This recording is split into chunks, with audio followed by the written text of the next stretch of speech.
Waouh, topinfoparlement.com. Dans cet internet, ça devient de plus en plus intéressant, Steph. Et ça ira crescendo. Un jour, les choses ont vraiment changé. Ça, je te le concède, ma fille. Sérieuse, les gens y publient et interagissent beaucoup plus qu'avant. Tenez par exemple cette histoire postée il y a seulement 10 minutes. On a plus de 3600 commentaires. Ah bon? C'est certainement un jappap sur la vie de l'une de nos influenceuses, qui est l'heureuse élue. Bien au concret, c'est une histoire triste de mauvais traitements que subissent beaucoup d'enfants ici dehors. Une autre sorcière a voulu montrer de quel bois elle se chauffe. Ah, jeunesse des apparences. Ce qu'ils reflètent est de loin ce qu'ils sont. Quel dommage, franchement, hein. La dette devrait s'arrêter. Oh, quelle cruauté venant d'une génitrice. Celle-là, elle a même un cœur. Elle brûle d'abord les mains de la pauvre gamine de 11 ans au feu, parce qu'elle se serait servie à manger avant l'heure du repas du soir. Ensuite, elle la passe copieusement à tabac, au point de lui laisser les blessures partout au corps.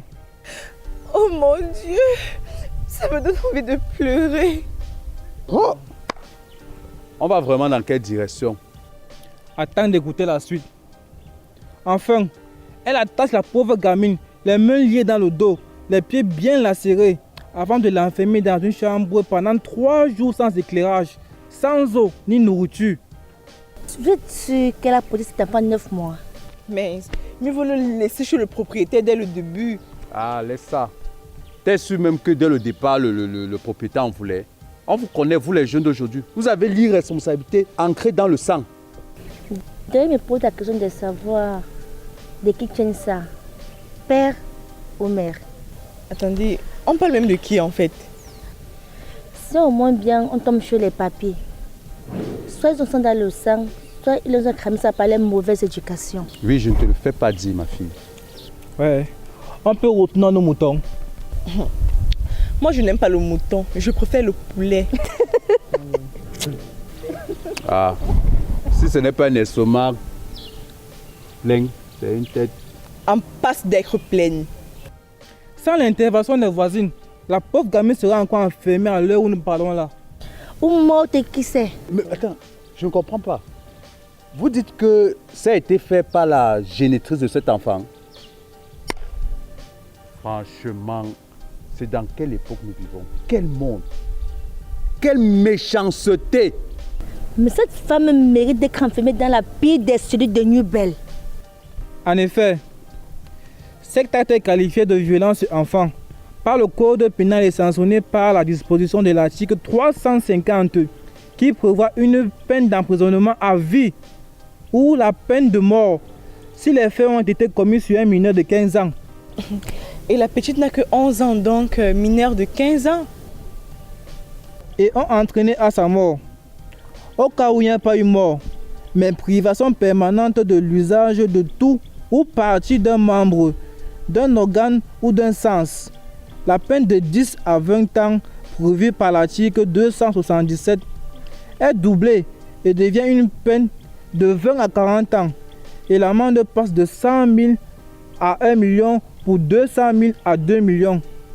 Si l'incapacité est supérieure à 30 jours, et si par contre l'incapacité est inférieure à 30 jours, la peine de prison prévue par l'article 277 alinéa 3 est doublée et passe donc de 2 à 5 pour 4 à 10 ans et l'amende passe de 100 000 à 1 million.